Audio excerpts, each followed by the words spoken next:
ഞാൻ പ്രതിഷേധിക്കുന്നു, വളരെ ശക്തമായി പ്രതിഷേധിക്കുന്നു. കേരളത്തിൻ്റെ മുഖ്യമന്ത്രി കേരളത്തിലെ ആണുങ്ങളെ മുഴുവൻ പരിഹസിച്ചതിൽ ഞാൻ പ്രതിഷേധിക്കുന്നു. ആണുങ്ങളെ മുഴുവൻ അപമാനിച്ചതിൽ ഞാൻ പ്രതികരിക്കുന്നു. എന്താണ് ഇത്ര പ്രകോപനപരമായി ഞാൻ സംസാരിക്കുന്നത് എന്ന് നിങ്ങളിൽ ചിലരെങ്കിലും സംശയിക്കുന്നുണ്ടാകാം. ഇന്നത്തെ മുഖ്യമന്ത്രിയുടെ പ്രസ്താവന ഒരുപക്ഷെ നിങ്ങൾ കേട്ടിട്ടുണ്ടാകില്ല.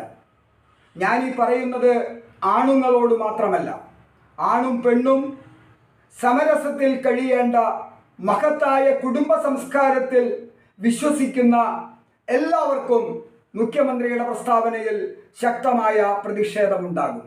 മുഖ്യമന്ത്രി വി ഡി സതീശൻ പറഞ്ഞത് എന്താണെന്നറിയാമോ?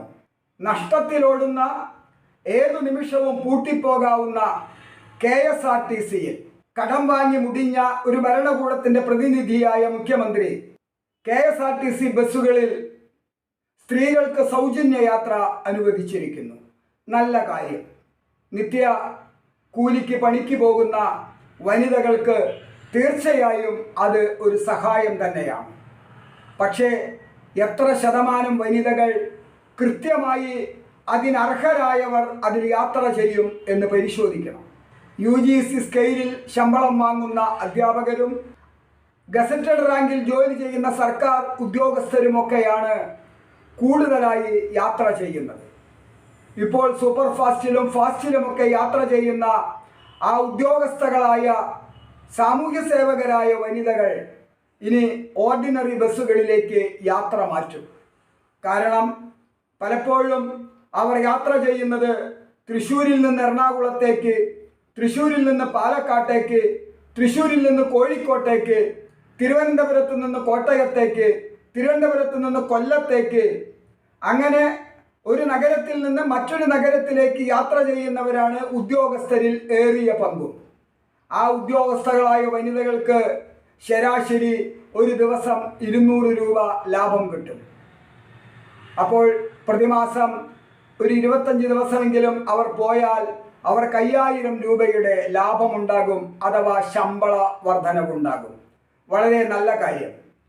പക്ഷേ സാധാരണക്കാരായ സ്ത്രീകൾക്ക്, ഗ്രാമങ്ങളിൽ നിന്ന് പോകുന്ന സ്ത്രീകൾക്ക് എത്ര KSRTC ബസ്സുകൾ കിട്ടും? വെളുപ്പിന് 6 മണിക്കും 7 മണിക്കുമൊക്കെ വല്ലവൻ്റെ അടുക്കളയിലേക്ക് പണിക്ക് പോകേണ്ട സ്ത്രീകൾക്ക് രാവിലെ കേരളത്തിലെ ഏത് ഗ്രാമങ്ങളിൽ നിന്നാണ് KSRTC ബസ് കിട്ടുക? ശരി, നമ്മുടെ വിഷയം അതല്ല. മുഖ്യമന്ത്രിയുടെ പരിഹാസമാണ് നമ്മുടെ വിഷയം.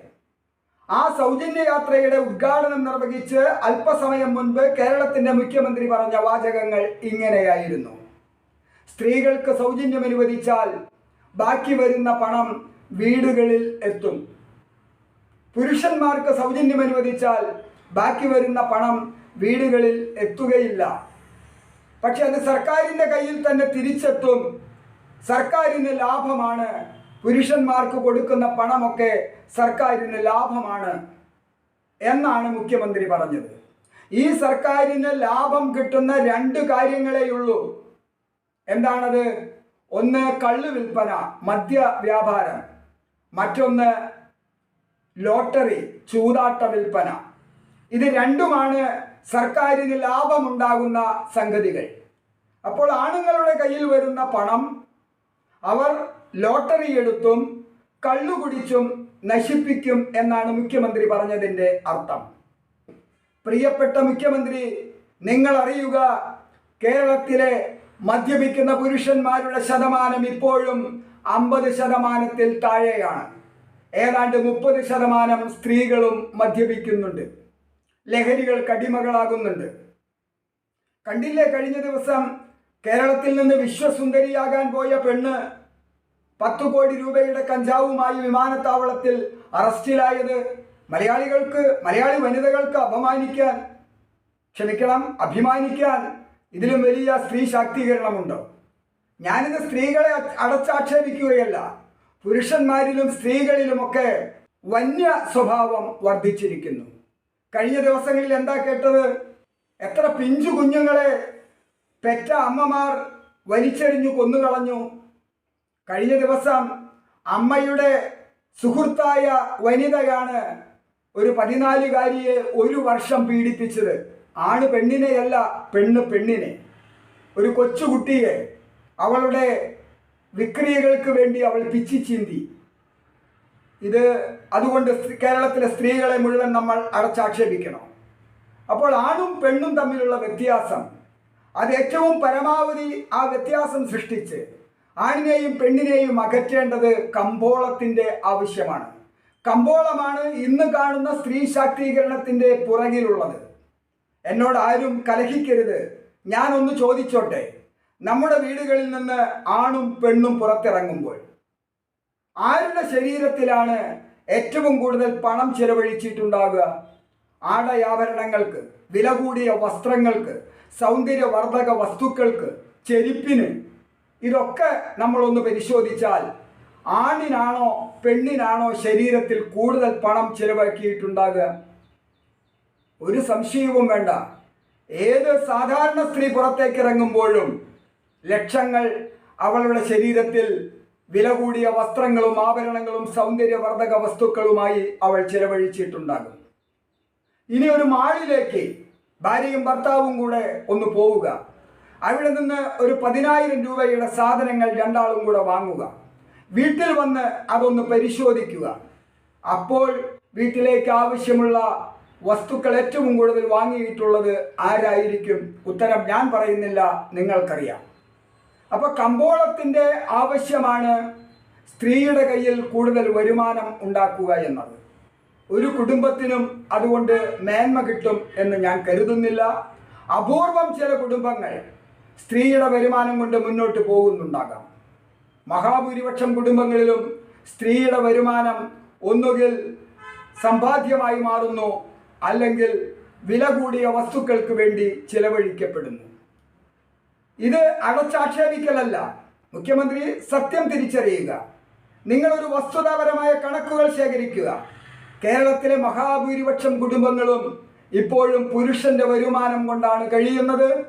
ആ പുരുഷൻ രാപ്പകൽ പണിയെടുക്കണം, മക്കളുടെ ഭാര്യയുടെ ആവശ്യങ്ങൾ നിറവേറ്റണം, ബന്ധുമിത്രാദികളുടെ ആഘോഷങ്ങളിൽ പങ്കെടുക്കണം. കഴിഞ്ഞ മാസം കല്യാണത്തിന് പോയപ്പോൾ ഉടുത്ത സാരി അല്ലെങ്കിൽ അണിഞ്ഞ ചുരിദാർ, ഈ മാസത്തെ കല്യാണത്തിന് പോകുമ്പോൾ മറ്റൊന്ന് പുതിയത് വേണം എന്ന് വാശി പിടിച്ച് കലഹിക്കുന്ന ഒരുപാട് സ്ത്രീകളുണ്ട്. സംശയിക്കണ്ട. അതുകൊണ്ട് അതെല്ലാ സ്ത്രീകളും അങ്ങനെയാണെന്ന് പറയാൻ കഴിയുമോ?